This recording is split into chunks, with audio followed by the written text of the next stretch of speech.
Oh, we're live now. Hi, Dan and Adam. How are you? Welcome to the Saratoga podcast, everybody. Hello, everybody. Thanks for joining us on this cold, wintry. Robin, can I jeer the weather today? Okay, so it's funny you said that because I was actually going to say I retract everything I said about jeering or cheering weather. And from now through probably March in perpetuity, I will be jeering the weather. Well, then you got to apologize to me for jeering the weather or My cheering the sincerest weather. apologies. Okay. Apologies. Hey, let's accept it. Excellent. Cool.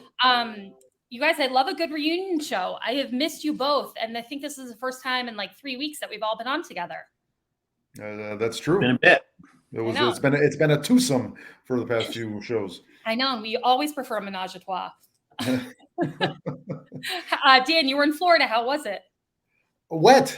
We with impeccable timing, we timed it just perfect to get Tropical Storm Nicole, going across the strait into Disney. We had 4 wet days at Disney. We made the best of it. You know, the lines are shorter. That's one good thing. But, you know, in Florida, rain usually means like hard downpour, not a slow, drizzly 6-hour thing. And so we did our best to make the best of it. And Disney, what bargains there? Geez, we hardly spent any money. Oh, I heard it's very affordable. But I also heard that you were down there because you were part of Tiffany Trump's wedding party. That wasn't the case? Yeah, I was on the A list. I hung out with Governor DeSantis, celebrated his election victory. Well, listen, we have a lot to talk about today because there was a city council meeting last night. And as per usual, they had a pretty packed agenda. So should we just dive right in and go through some of the highlights of the meeting? Let's do it. All right. Lead the charge.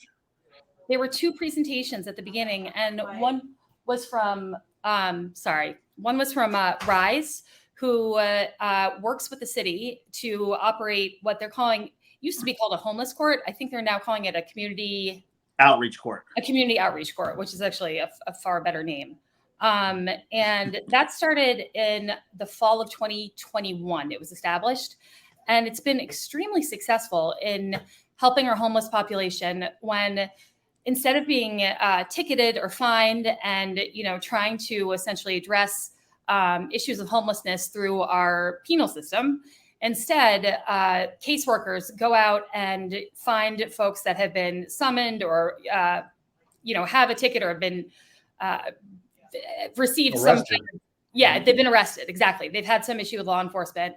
Caseworkers go out and find those folks, bring them in for court on a special day where the caseworkers and Judge Vero, who runs the homeless court, have actually already gone over all the cases beforehand to see what the best possible service would be to connect those folks with, so such that we're diverting them from law enforcement into services that could address their substance abuse issues or mental health issues or whatever it may be.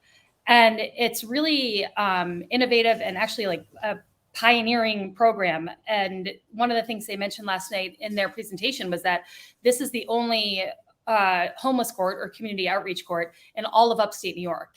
And it's been tremendously effective in helping people get out of homelessness by connecting them with services rather than being punitive towards them. Yeah, one thing they talked about is how this homelessness population, it's just a revolving door because they have no home, they don't have many assets, they get arrested, they get summoned to court, and they just don't show up. And it's for minor offenses, and it's just they don't get the help they need. So what it does is encourages this population, this homelessness population who's facing our legal system to seek help and seek treatment. And it really is a great program. It does a lot of good things in addressing our homelessness population. And Adam, you had mentioned some of the statistics that they were talking about, and also kind of the increase in the homeless population that we saw at the Woodlawn parking garage this summer.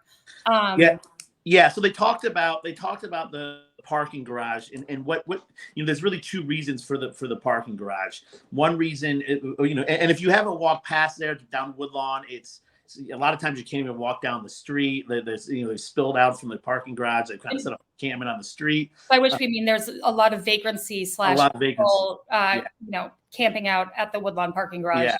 And apparently by the train station over there on West Ave, there was a homeless encampment. in the woods, that they're now developing the woods and essentially have shoot them all out. And they've ended up close to the Salvation Army, where a lot of their caseworkers are, where they can get meals. It was a place for the homeless to go. Unfortunately, it's not the best solution for our city and our city.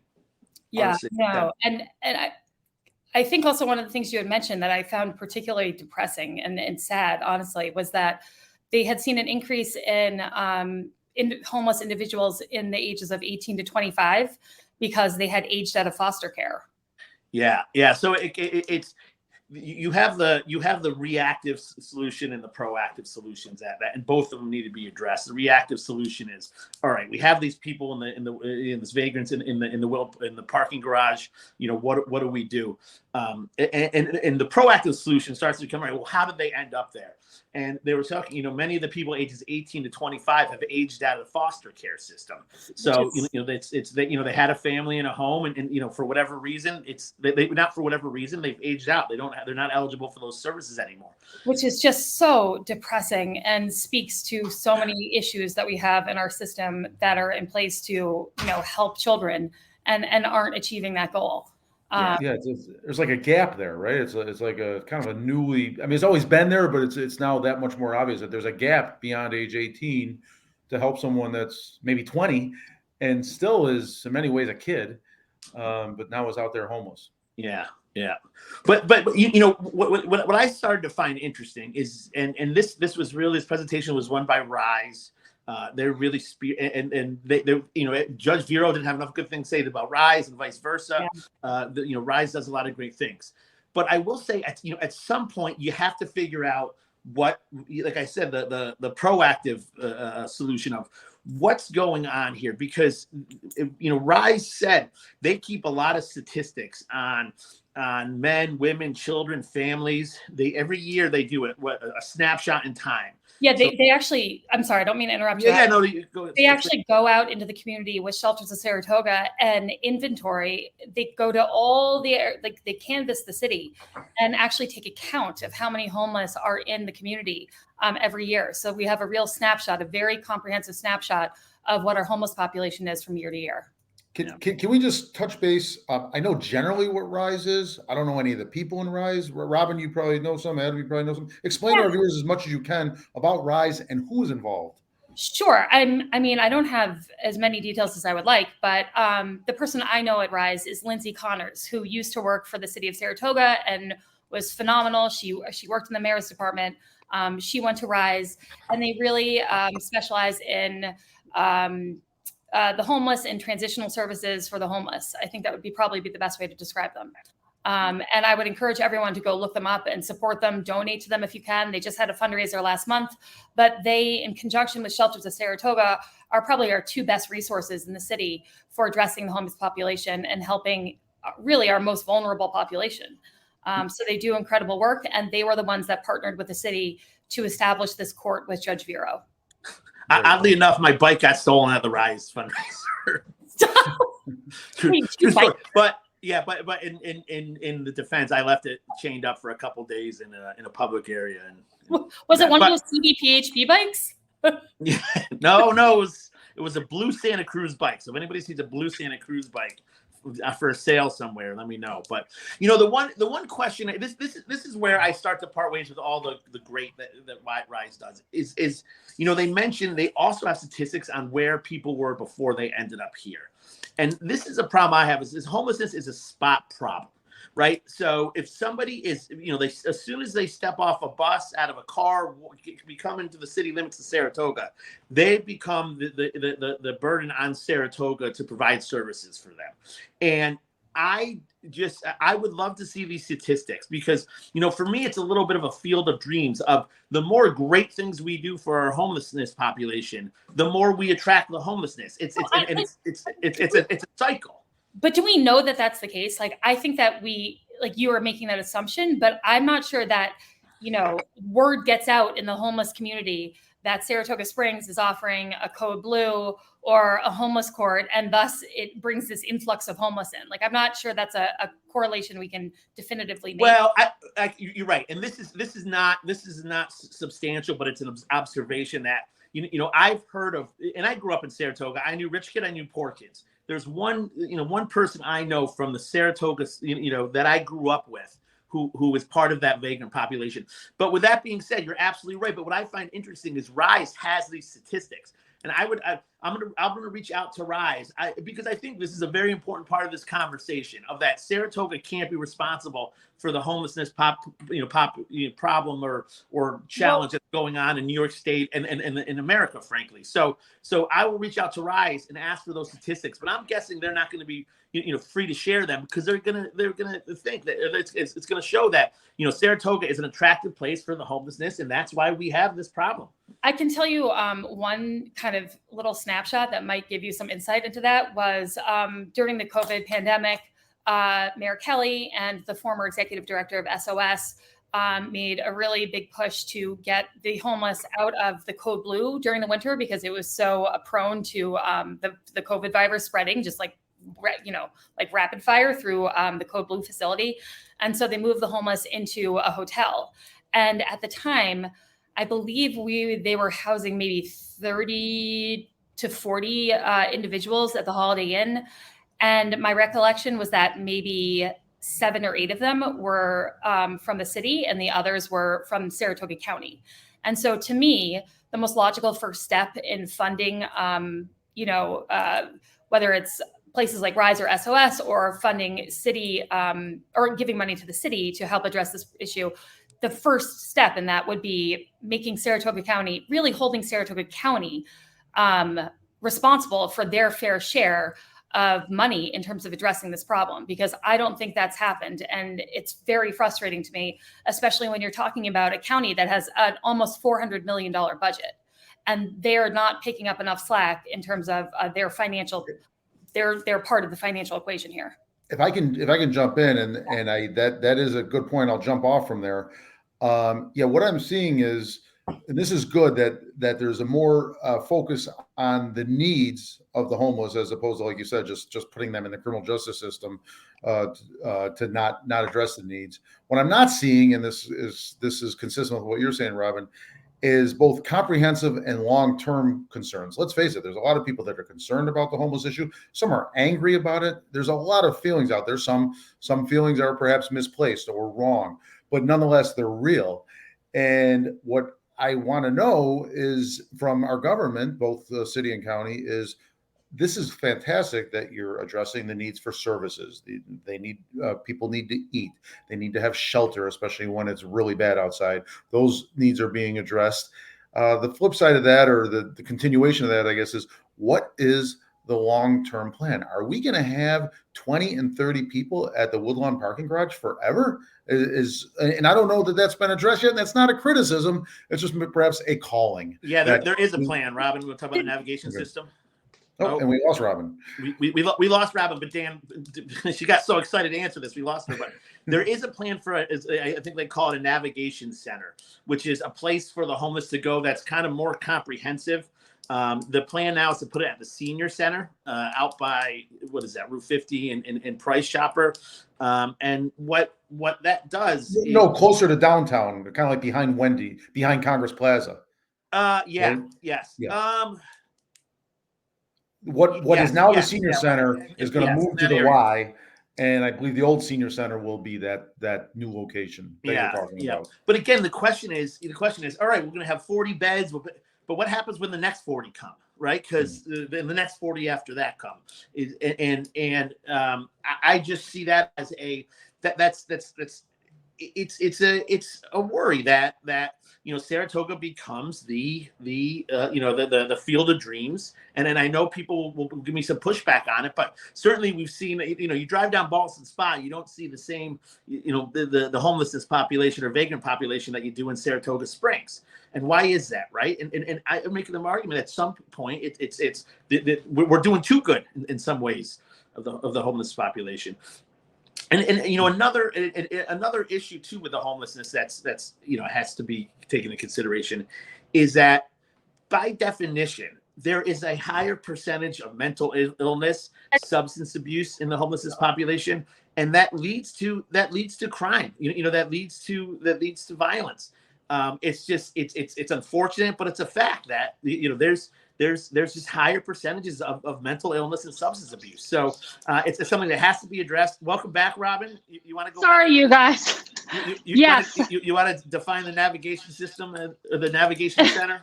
So, but real quick, Adam, just to your last point, I disagree with you. I don't think we should dump Robin. I think we should keep her on the podcast here. Go ahead. Back to you, Robin. You guys, I'm really sorry. My computer died. So I'm like on my phone now, which looks all wonky. I can't see a thing. But anyway, where were we leaving off? Oh, one point I wanted to make that I will continue to make over and over and over again. When we're talking about the homeless population, we have to be really clear when we're talking about vagrancy versus people who are without homes, because there are two very distinct populations. And I will say this again, when it comes to the vagrancy, which I think is what people get the most angry about, meaning people panhandling outside their business on Broadway, the aggressive panhandling issue, that is best solved by educating the community to not give panhandlers money. When they stop making money, they move on to a different municipality. That's just how it works.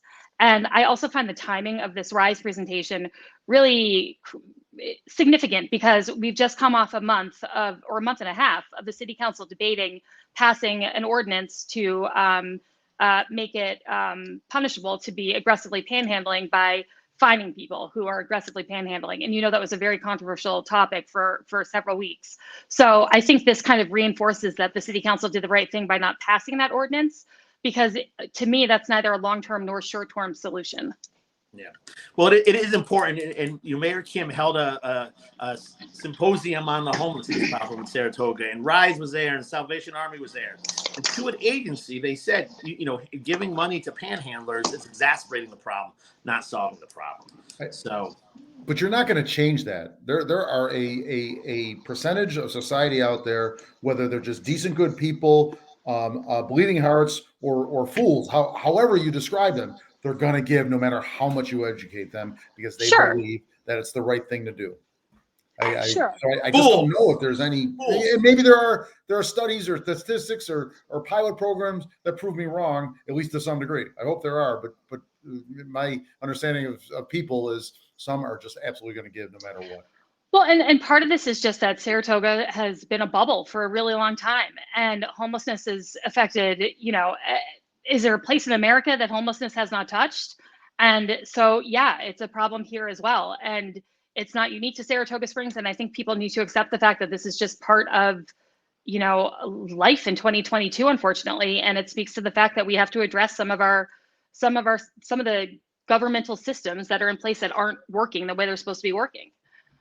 Yeah, I agree. What I'd like to see in this is balance, right? I said some people are angry. That's no good. Some people don't want to do anything that has an element of government force to it, criminal justice. There has to be an element to that. If someone, like, they didn't pass the ordinance, I get that, but there are some things already in New York State penal law regarding panhandling near ATMs and so forth.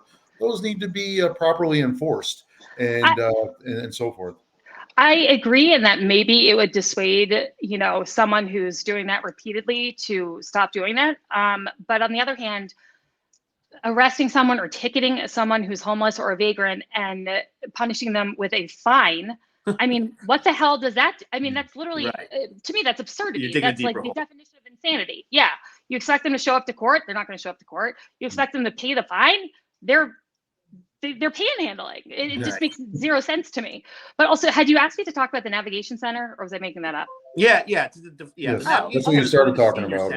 So this has been in the works for a couple of years, and I actually think it's going to be really transformative and something we've needed desperately. The senior center is moving to the YMCA due to the generosity of the Dake family and the YMCA, who are building another senior center on the YMCA campus on West Avenue.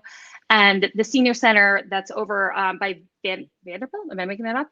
Yeah, over by Vanderbilt, is actually owned by the city of Saratoga Springs. We leased it to the senior center. And so now that they're moving, we're able to use that facility as a 24/7, 365 drop-in shelter for the homeless that will also connect them with services. They'll have services on site at that drop-in center, such that when they're there sheltering people or feeding people, they can also take that opportunity to connect them with the services that they need. Because as of now, if you are experiencing homelessness and you need shelter, food, etc., you have to navigate yourself all the way down to Saratoga County and Ballston Spa. And let me tell you, going through that process, I've gone through it in detail.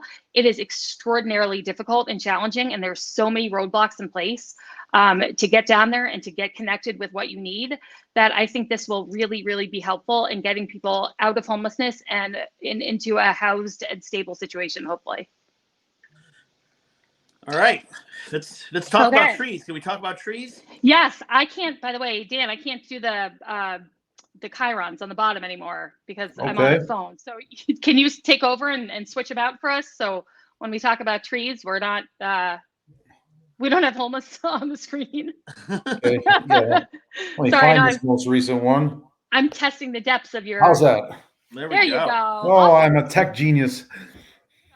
So there was also a presentation last night on the Urban Forestry program, and I caught some of it. I did not catch all of it, but essentially what I caught, and Adam, hopefully you can fill in some gaps here for me, was that the city of Saratoga and DPW specifically keep an inventory of the trees and the invasive species and whatnot in the city of Saratoga Springs, and work to make sure invasive species don't take over, work to, address trees that are sick or dead and so forth. And they really need a better software management system to be able to do that more effectively. And so there was a presentation on what they needed and why and how it would help with urban forestry in Saratoga. I think it required about $4 or $5 million, but it's a long-term, like 7-year plan. And I don't know, beyond that, I don't have much more. Yeah, there's a city arborist, Yes. correct? And right, the city arborist, his job is to maintain the trees in the city of Saratoga and make sure they're healthy and vibrant, and promote local species and prevent invasive species. But what I got out of that is that the city arborist needs people to help maintain the trees in the city, and people get our DPW is I don't want to say spread thin, but certainly not fat, and it probably might be spread thin next year. And so they really need the people and the technology to keep up with the one part that makes it Saratoga beautiful. I know I live on Spring Street, and it's just gorgeous walking down the street here. It's because of the trees and the what they bring to the landscape. So it's a great program. It's something. It wasn't like they were asking for that money today. They were just they wanted to kind of make this an initiative, a projection, something the city is moving towards. Is protecting the trees in the city, which again, it's almost everything is viable and deserves resources and money. And this is another thing that the city has to decide where they want to put their resources to. But certainly, they made a good case for it. Yeah, and I believe he said they had, when he started off doing this, they had 5 to 7 people working on this, and now he's down to 2 or 3 bodies. Yeah. And so, but he also talked about the importance of having people who really are professionals and trained to know what they're doing, because this is also a very physically dangerous job. And so you really need people who know what they're doing and have the right skill set. But I agree, the arbory and beautification that they bring to Saratoga Springs is something that we all really appreciate. And you notice that if you look at some old photos from Saratoga in the 1890s and things like that, and you see such beautiful trees that are no longer there, Union Avenue, Broadway, and so forth. And there are new, there's been new ones planted. I'm not saying, but these were adult trees, and what a beautiful sight. Some old photos of Union Ave. I wish I had some. Real quick, going back, we have a comment from Terry Briscoe on the homeless issue. He said here, I just want to read it. If you guys want to comment, feel free. And folks, this is not our opinion. This is a do you want to throw it up on the screen? Yeah. How do I? You should. Yeah, there you go. Look at that. Brilliant, Robin. Thank you. Sure. Terry, I'll read it for those that are driving or something. The parking garage folks are vagrants. They verbally abuse people, and on more than one occasion have assaulted people. Yeah. That I'm angry about. We feel you, Terry. I feel that. I do. Yeah. It is. Like everything in life, it's a balance between compassion, but you can. I don't know if anybody's ever watched the show Intervention. Yes. And a lot of times they talk about the rock bottom, and all right, this is enough's enough where you have to make the decision of, are you going to enable somebody to live a vagrant lifestyle, or are you going to force them to hit rock bottom? And unfortunately, it's tough. It's not easy to deny services to people who need services, but something has to, you have to make it harder for vagrants to stay in the vagrancy lifestyle than to try to move towards a productive lifestyle, and that's the challenge. I know we've talked about this a lot, but one of the things that I had thought would be a good way to address Woodlawn specifically is to turn that parking lot into paid parking, which very inexpensive paid parking, but to have that security station and the thing that goes up and down, just having that and charging like $1 an hour would be able to fund maybe another police patrol that could be permanently there. But it would also dissuade, I think, a lot of the vagrancy and also a lot of the partying that happens at that garage over the weekends. There is like chronic issues late at night, 1, 2, 3 in the morning on the top deck, because whether it's homeless, vagrants, or kids, high schoolers, they go up there and party. And if they get busted, if the police get called, they see it coming because they have to go all the way up to the top of the garage and they just scatter, Yeah. So it's kind of it's unfortunately a really kind of good place to party. Yeah, I was there last Saturday night. It was fun. Although I gotta say, the city center garage doesn't seem to have any problems with homelessness or vagrancy. So what are they doing differently, right? Yeah, well, let's talk about, you know what, this wasn't part of it, but let's talk about paid parking, right? I mean, I think there should be some kind of continuity with our garages. We're one of the only municipalities, and this is a really unpopular thing in Saratoga to say paid parking downtown. And I remember, back in the 80s and 90s when we were competing with the Wilton Mall, that paid parking was a big no-no, right? We want to have a strong, vibrant downtown, but we're not competing with that anymore. We're one of the few municipalities with our makeup that doesn't have any paid. We have the city center lot is paid parking. So I understand if Saratoga's not ready to stomach meters yet. But for those parking garages that essentially provide parking for the businesses that are next to, and for instance, the Adirondack Trust, I think everybody in this community loves the Adirondack Trust. We are so blessed to have them. They're such a great corporate partner for our city. But they get there's a parking garage built behind, a block away from the Adirondack Trust.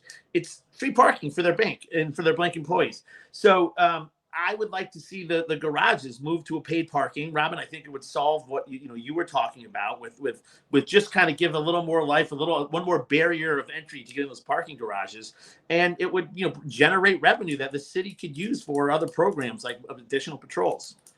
I think if the correlation was made between charging people for the indoor parking garage spaces and correlating that to addressing the issues of homelessness and vagrancy, I think it would make it a more appealing option for folks.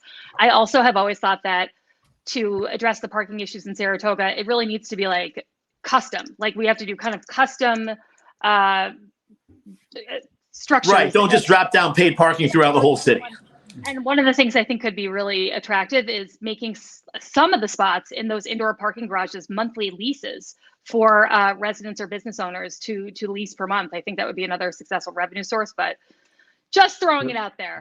We've got one more comment, but we're 30 minutes into the show, so we should probably move from parking. But let me at least show this comment from Gail LaSalle.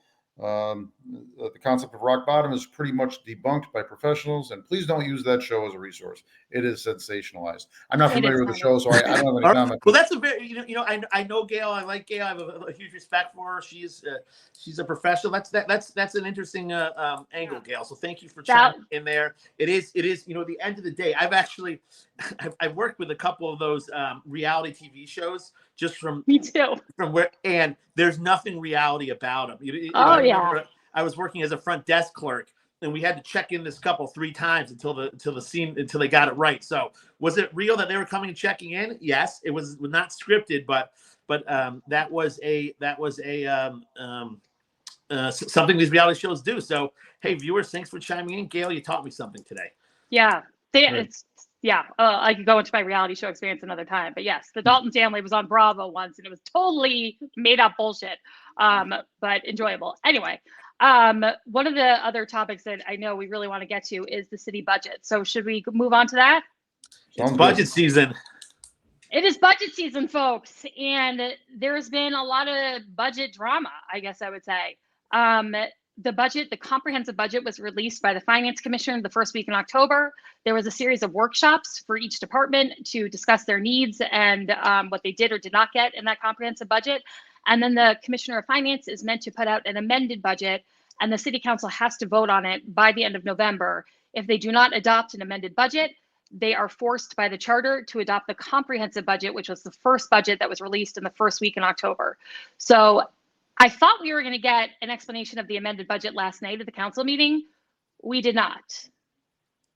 So Did we? is there going to be another meeting before the end of November? Is that what you're telling me? Another So city I council? believe they're going to be scheduling some special meetings. I believe the week of Thanksgiving, and perhaps one after that as well, because we haven't heard about the amended budget or seen it yet, and they have to discuss it. I think there needs to be another opportunity for the public to weigh in. And so, yes, there's going to be some special meetings coming up. Yeah. And just I know we do this each show, but I think it's important for our viewers to break down how the budget works. So there's a requested budget. So each department gives the Commissioner of Finance their request for their budget, and it's like a Christmas list. They put everything on that budget they could possibly want, plus some, and it's like they throw a bunch of stuff against the wall and see what sticks. So out of that requested budget, the Commissioner of Finance creates a proposed budget, right? That's the right terminology. Yeah, well, yeah, it's called the comprehensive budget, but yeah, she takes budget. Yeah, correct. And that's the first, that's the first proposed budget by the Commissioner of Finance. Yep. After that, the departments all have a chance to weigh in. There's budget workshops, and then it's the Commissioner of Finance can or cannot offer an amended budget. An amended budget kind of says, all right, we work through these problems, these issues, and then by city charter, Robin, if I'm correct, by November 1st, we have to have an adoption. November 30th. November 30th. So, by November 30th, if there's no budget that's voted on and adopted, the first budget that the Commissioner of Finance proposed becomes the city budget, which is we're really pushing up against a hard deadline here. We're 2 weeks away. We still don't have an amended budget for people to weigh in on, for departments to weigh in on, and there's one city council left before the budget becomes the budget. So it's going to be interesting. I feel like the city council's in a tough spot right now, trying to figure out what budget they're going to adopt. I also watched all the city budget workshops. Like, yes, you're welcome. I watched them all. They were extraordinarily contentious. I have never seen anything like it. They were long. There was screaming. There was yelling. There was a lot of emotion. And so and that's what I mean when I say there's drama around this budget. And it doesn't seem, based on last night, that some of those controversies have been resolved. Commissioner Montenegro said last night, and actually, Adam, maybe you'd be better at kind of recapping what he said to Commissioner Songby. Yeah, Commissioner Montenegro and at his budget workshop, he was upset with his budget. And, and at the city council meeting last night, at the next meeting about the budget the city council is going to hold, I believe it's the 21st. That he was talking to to Commissioner Shanby that these he's going to lay out his problems and where the shortfalls are and how they're going to solve these problems.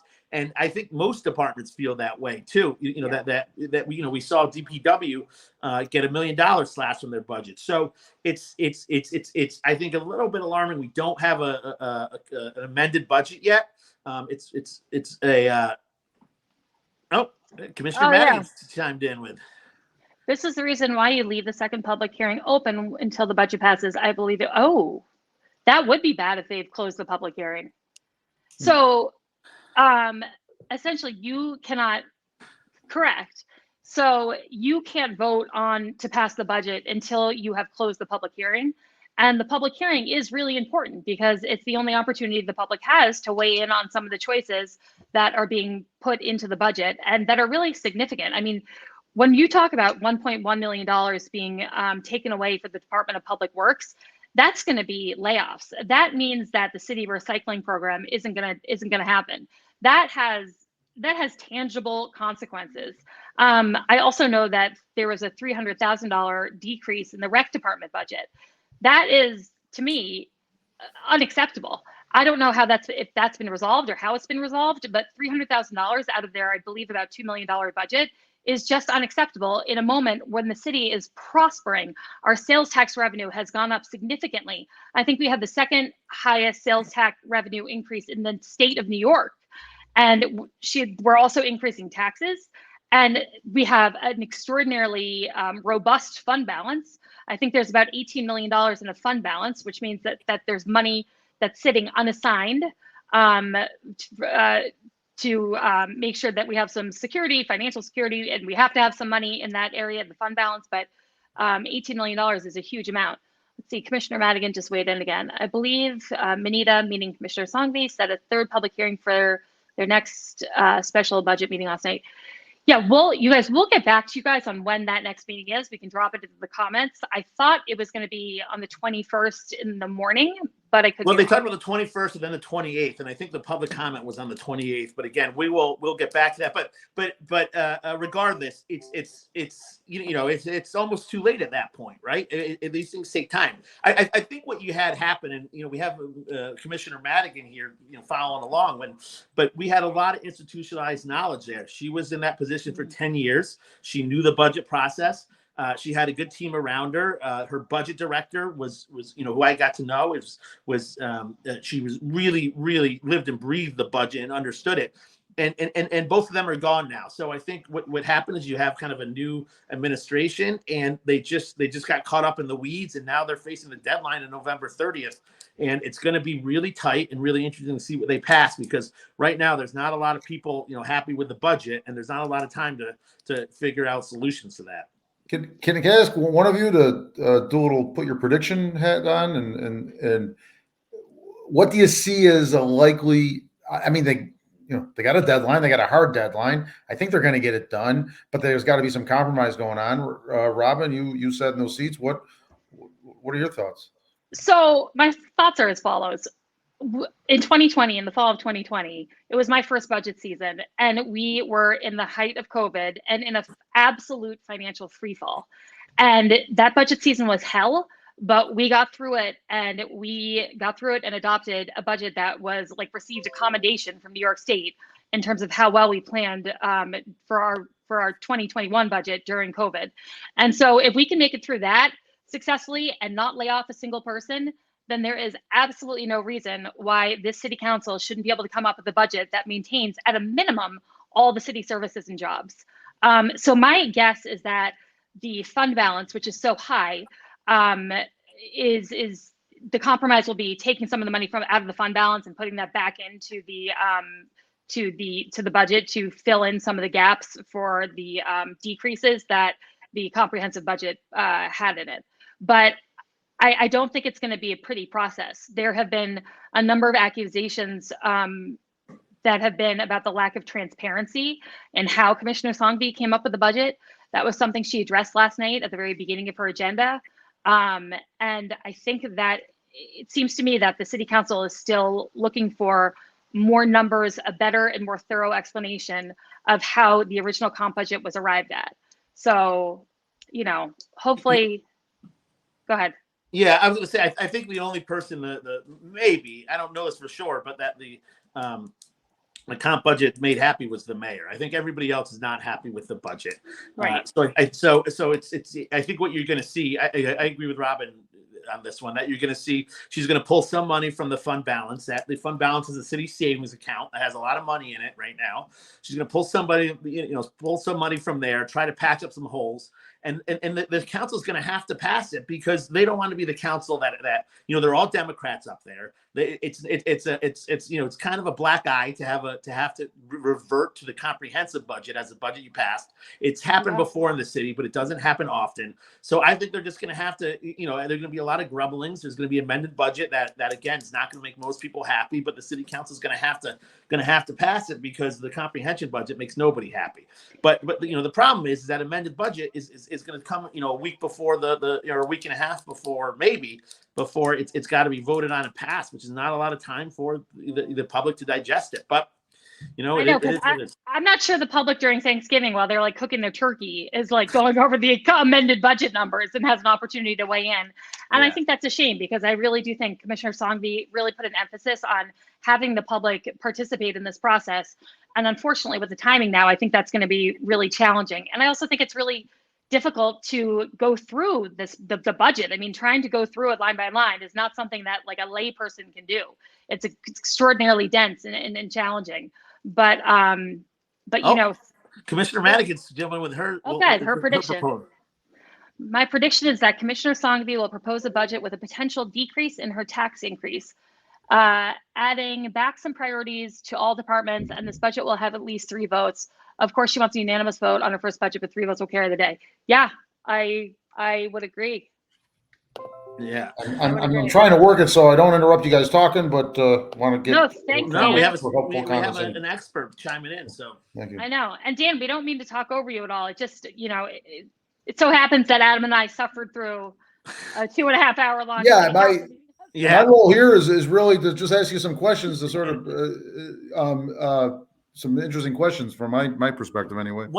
One thing I thought was a good solution by Commissioner Shangbee. I mean, this is kind of minor compared to the overall budget, but Water and Sewer is its own fund.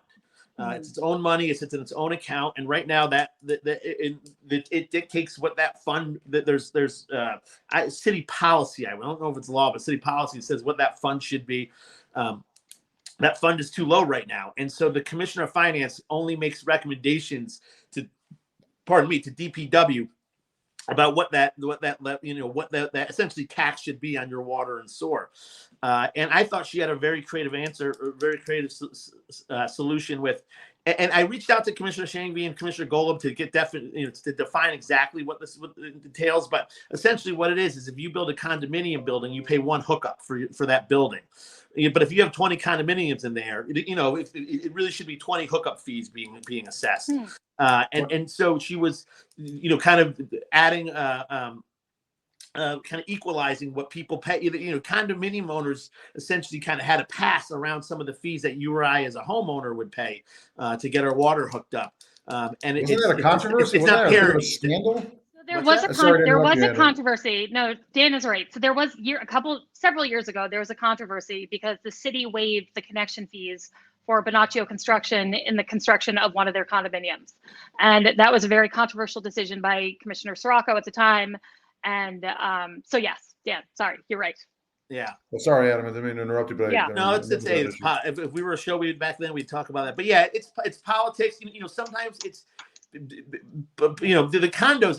Believe it or not, my father built the condominiums in this city back in the 90s on Railroad Place, the first major condominium project, and so condominiums are relatively new to the city. There's not, they haven't been around. They have been in New York City for a while, and one thing is that the private sector moves faster than the public sector. So the private sector is building condominiums, leveraging their power to not pay. And that's just what private sector does. Their job is not to pay fees and taxes if they don't have to. And so I think the public sector has struggled to keep up with some of these things. So I like to see, as a homeowner and as somebody who agrees in parity, I would like to see everybody pay their fair share. So we won't hammer on Commissioner Shangbee too hard for not having that amended budget yet. But that's something I thought she brought up, and we'll see what Commissioner Golub does with it. I will say I feel like I pay a lot for my water. What's that? A quick aside on that. Condominiums already get tremendous favorable real property law as far as taxation. Yeah. If you got a bunch of single family homes and then you've got some condos across the street, the condos in the real property law are taxed with a very different method. Based on an income analysis of the rental income. And when I lived on Union Avenue, I had a condo that I sold for the 300,000 range, but it was assessed at like 75 because of that law. Yeah. Sorry. Yeah, you know what's interesting? I've owned 2 condos in 2 kind of desirable places, and both of those places tax the S out of the condos because and there's nothing you can do because you don't live there, you don't vote there. So I was just going to say there are a lot of times there's second homes, and So I mean that would seem like if this is your second home, you should.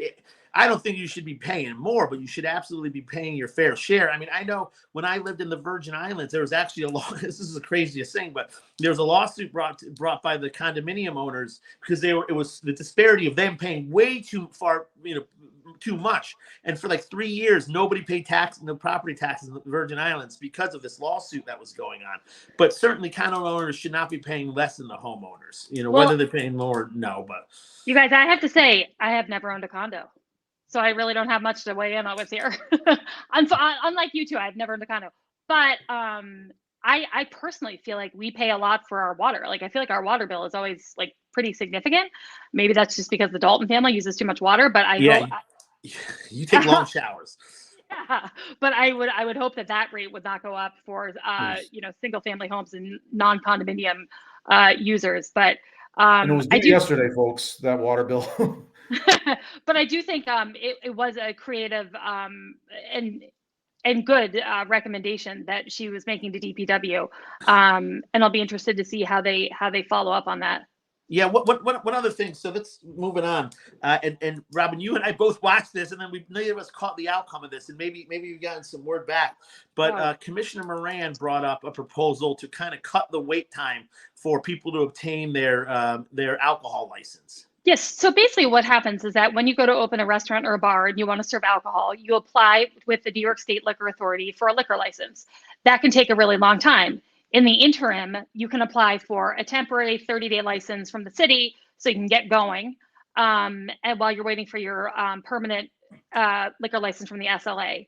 And so all I can say is that when we were on the city council, when those requests came in, we were able to sign off on them by email. So they would ask all the commissioners and the mayor to weigh in. This is the request we got. Are you in favor of approving this or not? And we would all just email around and say yes or no. I don't think there was ever a time we really said no, to be honest with you. Although one of the things that was kind of interesting that came up that's kind of tangential here was the issues of bars closing and how late they can serve alcohol. The city could actually be putting a restriction on these new temporary liquor licenses saying that the bar could only serve liquor until 2 a.m. or 1 a.m. or whatever it may be. And so I just thought that was kind of an interesting avenue to address the bar closing issue. But Commissioner Moran was talking about just streamlining this process, I think, to make it easier for people to obtain this liquor license and get open. And I think that's a really important endeavor because I think we always want to facilitate a success with our small businesses here, especially people who are starting small businesses here. And if that's one way we can do it, I think that's great. I think if I understand it correctly, he wanted to bypass the city council approval or eliminate it. He wanted the city attorney to be able to sign off on it. So it's just to cut down the amount of signatures that are needed and the emails that are sent and the back and forth. Wait time, yeah. Yeah, and I could say I'll say because I've been through this. I remember when we purchased a bar and restaurant in Saratoga, and it was just as a private business owner, you just want to go, you want to be open, you want to start serving liquor, and to be held back by bureaucracy just for bureaucracy's sake is absolutely asinine. And I will say, Commissioner Moran has the city again has been built by the small businessman and woman. A lot of those are bars and restaurants, and it's I understand there's a lot of weight with serving alcohol, but to be honest with you, the state there's laws that's been on the book since the blue laws. The state liquor authority is like they have more power than a totalitarian leader to come down on you. And it's just crazy that these laws that while in theory have a purpose, there's much more quicker and efficient ways, because at the end of the day, these businesses being open generate jobs, they generate tax revenue. And I think, kudos to Commissioner Moran with the outdoor dining, with this, process. He's really kind of showing himself as pro small business in a way that, that I don't necessarily would have attached to a Democrat, to be honest with you. I have to weigh in on that too. So Commissioner Moran and I, as you both know, were like diametrically opposed in politics. I don't really know why. I don't really know how it started, but there was no love between the two of us at all. No communication, no love at all. I have been so impressed with how he has functioned on the city council. He seems to me like the person on the city council that has the most institutional knowledge of how the city government runs, like hands down. the most knowledge about how the city council meetings are supposed to run. He has been incredibly aggressive in getting things done, and really working hard and producing results through the accounts department. And he and I have connected and established a relationship, which has been really nice because, the thing, regardless of whether or not we agree on policies or politics or, resolutions going through the city council, I have infinite respect for people who care about the city as much as he cares about the city and put that, passion into public service for the city. And I just think he's done a spectacular job and deserves a little shout out. Yes, and I owe him an apology, by the way, from a few weeks ago when Adam and I were on. I said there were no early voting locations here in Saratoga, and I was just completely wrong. He called me up. I missed it. I don't know how I missed it. I drove to Ballston Spa to do early voting, which isn't bad because the gas is ridiculously cheap down there, at least relative to Saratoga. But Dylan, I want to publicly acknowledge you were absolutely correct. You did a lot of work on getting that location, I understand. Here at the rec center on Vanderbilt. At the rec center, so yeah. I missed it, folks. Also, he did mention that he is working to it's the function of the accounts department to work with the BOE on polling places and whatnot. And so he did say that if anyone was interested in being a poll worker in the future, that they should contact him because they're always looking for poll workers. And I was happy to hear that because I applied twice to the county BOE to be a poll worker for the midterms because I'm a geek and I wanted to do it. And I never heard anything back. And I was kind of bummed about it because I really wanted to be part of that process. But so if anyone is interested in that in the future, he says they always need help and you should get in touch with him. You should get in touch with Commissioner Rance. That's a 15-hour, that's like a 16-hour day, isn't it? Yeah, Robin can handle a 16-hour day. Come on, Dan. Okay, so just making sure you're up for it. Listen, we're coming up on almost an hour, and I feel like we should probably move on to our cheers and jeers and wrap it up. What do you think, boys? All right, let's do it. Okay, let me see if I can find the Cheers and Jeers banner. It's all the way. It's not in banners. You've got to go down to brand. Okay. Oh, there you go. That works. How's that? All right. Well, we won't do my amazing animation, the cheer and the jeer, but that's okay. So, guys, I've got some quick cheers and jeers. Do you mind if I go first here? Go for it. Okay, my first cheer is not Saratoga Springs based, but it was last night. I was kind of amped up because I watched the Trump presidential announcement, which really got me going. And I was having a hard time falling asleep. And I was on Twitter. And all of a sudden, I'm watching a space shuttle take off from Cape Canaveral last night at about 1 a.m. called Artemis. And it was freaking phenomenal. It was so cool to watch it. I'm sorry, but there's nothing more exciting to me than seeing a space shuttle take off from Cape Canaveral. It will never be not freaking cool. And I would encourage everybody to go on NASA's Twitter account and watch it and hear the people talking about it who are involved in the launch. It was just so awesome.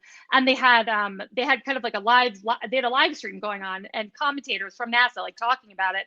And it was just fascinating. And it really perked me up and got Trump off my mind and I was able to fall asleep. So my cheer is for Artemis and I would encourage everybody to go check it out. My jeer, and this is going to be a persistent jeer from now through the end of March, is the goddamn weather because I hate snow. There's nothing worse than a wintry mix. I hate ice. And so like jeer to the weather. You stink. And Dan, I apologize for giving you SHIT for ever, cheering or jeering the weather. It is an absolutely appropriate cheer. So anyway, that's all I got. Excellent. Adam, you want to go? Go for it, Dan. Okay. My cheer and a kind of a quasi jeer come from the current issue of Saratoga Living Magazine, the holiday issue, which is out on newsstands, Hannaford, Price Chopper, all sorts of stores around Saratoga. Although they're hard to get because I've been trying to get some copies in so get out there quickly and get it. Who's on the cover? They profile this handsome devil, Adam Israel, for the great work you've done, Adam. There's of course a cheer, the great work you've done in Poland and even in the Ukraine. You've been a number of times. You've done a lot of fundraising here. It's on page 79 of the issue, and there are some other people I should acknowledge in there as well under the Saratoga Gives Back heading. So get a copy of that and read about Adam and Dan Graham, Maggie Frank. Maggie's amazing. Berger and Nancy Underwood, as well as Adam. Congratulations, Adam. Everybody should be acknowledging this. I'm glad they did. Adam, why are you not the cover? Why didn't you get the cover, Adam? Come on. I know. I got to talk to Abby about that. Yeah, With this beautiful mug. How could you not, huh? Dan, who is on the cover? Saratoga Grays, which it'd be interesting to talk more about her. Erica Dibble. Erica Dibble and Saratoga Grays? Yeah. Yes. Oh yeah. So Erica, I actually know Erica well. She started a company called Saratoga Grays that does these like beautiful charcuterie boards. They're really like visually stunning. So go on Instagram and check out Saratoga beautiful Grays. photos. And I'm going to give myself a quick plug from this issue. I wrote this article about the fact that the Buffalo Bills were actually conceived by founding owner Ralph Wilson here at Saratoga Racecourse. No way! Read the article and there are a lot of connections between Ralph Wilson and Saratoga, and I did a lot of research. Abby did a great job of helping me along in editing and so forth. So a shout out to Abby and a lot of other people in the Spa City that helped me out with this. And I got to do a Facebook post acknowledging all the help I got on that. So wait, you guys are saying I'm the only one from the Saratoga podcast not featured in this issue of Saratoga Living? Yes. What the hell? My sister's in it. My sister and dad are in it too. And I'm going to slip in one last little, not a little cheer, but a quick cheer to the Saratoga Auto Museum that is starting the James Bond car exhibit starting this Friday. That's going to bring people in from hundreds of miles. I think it's from what I understand, people all over the Northeast. Really, any Bond fan that doesn't mind traveling is going to come here for it. Folks, get to the Auto Museum starting Friday. For members starting Thursday, members of the media on Thursday. So. But starting Friday, open to the public. They had a killer video. I should have talked to you guys about it ahead of time about putting it on here. I didn't even think of that. It was a really cool video where they filmed the original Aston Martin from the early 60s driving around here in the Spa City with the Bond music. It was well done. So go to the Auto Museum website to view that. It's just about, I don't know, a minute long. You guys, I'm giggling only because I don't know if any of you guys saw Dave Chappelle do his opening monologue on SNL this past Saturday. But he described, sorry, this is totally inappropriate, but he described Melania Trump as someone that looks like James Bond would sleep with, but wouldn't trust. And I thought it was like the funniest description of Melania that I've ever heard. So anyway, sorry. Just bring that up. Wasn't there a big controversy with his show? Didn't some writers walk out and that and so forth? They, you know what? I guess so. I haven't watched a lot of Dave Chappelle stuff, but in one of his Netflix specials, he was accused of making some transphobic remarks. And so when SNL booked him to do this past Saturday show, some of the writers like walked out or, said they wouldn't be there because of his transphobic remarks in one of his specials. To me, personally, to walk out, it was basically like they were offended before anything had even happened. And I thought that was really silly. And I thought his opening monologue was freaking brilliant, to be honest with you. And, Well, I think you can make the argument that there was anti-Semitic parts to his opening monologue, but that's comedy, and it's a really kind of thin line because being Jewish, you kind of see what he said about the trans community, and I saw that as not quite comedy, but just a different angle on it, and the remarks about he talked a while about Jews. He did. It was slightly anti-Semitic, but that I think is, if we get offended and cancel everything in this culture, then we become communists. Wait, so Adam, my question for you though was because I was thinking about that and literally watched that monologue 2 or 3 times. To me, it was like he was walking that line of being observational, but also pointing out the absurdity of some of the anti-Semitic remarks that Ye had made, meaning Kanye had made. Yeah. Well, yeah. Talk about this another time. We're getting off on a tangent here, folks. Adam, you got to get to some cheers and jeers. Did you ever see the Seinfeld where he converted for the jokes? As far as I know, Dave's not Jewish. But all right. Anyway, sorry. Coming to my cheers and jeers. I didn't have a cheers and jeers today, so I thought I'd do a little commentary, a little Adam's take on it. Right. So I just want to talk about the Donald Trump and last night's announcement. So we all know Trump announced his intention to become the Republican nominee of the United States. A lot of people know I'm a rhino and, a Republican in name only. I'm not a believer in Trump, but I believe it's, time for the Republicans to move past his brand of politics. A lot of people label Donald Trump as a racist. I don't believe he's a racist or a bigot. I think he's a narcissist.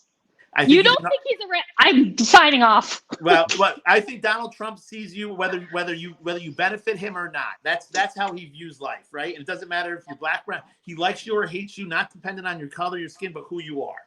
But Wrong. Anyway, let me finish. We can talk about that more later. But I think if the Republicans hope to, perform in future elections, they must, stop excusing his political style for policies they see as favorable, which is something they'll do. They like what he's accomplished, and they'll excuse, things like January 6th for what he's accomplished, which is asinine. As Ron DeSantis showed us in Florida, there are other, Republicans that can win elections and can deliver on Republican and conservative values. The Donald Trump experiment has failed. If you don't believe me, look at the scores of individuals in his administration who are now saying he's not fit for office. The Republicans must reject his brand of politics and embrace the McCain Republicans again. The Republicans who believe in kindness and decency as well as fiscal conservative and support for our country, and these issues are not mutually exclusive. So, Robin, while you I'm like fuming over here. I'm fucking fuming. I think that was well stated. The Republicans have a lot of soul searching to do in the next year, and they're going to see the list of candidates grow and then get small. But I hope they move on from the Donald Trump politics. Yeah, Adam, no shit, buddy. And everything you just said applies to 2016, 2018, 2020, 2021, 2022. And the Republicans don't do it. There's nothing to be salvaged in the current Republican Party, in my opinion. Whatever. You know what? I could talk about this forever. I disagree with a lot of what you said. I think Donald Trump is a cancer. But I think the Republican Party responds to him because he goes for the jugular. They like that. They like the outrage politics. They're still involved in that. They don't have any policy positions to offer. DeSantis is also not a conservative Republican. I would not describe him as such. But the Republican Party really needs to figure out what its ideology is and what the policies are that they stand behind, because currently they have none but culture wars and outrage and racism and bigotry and narcissism.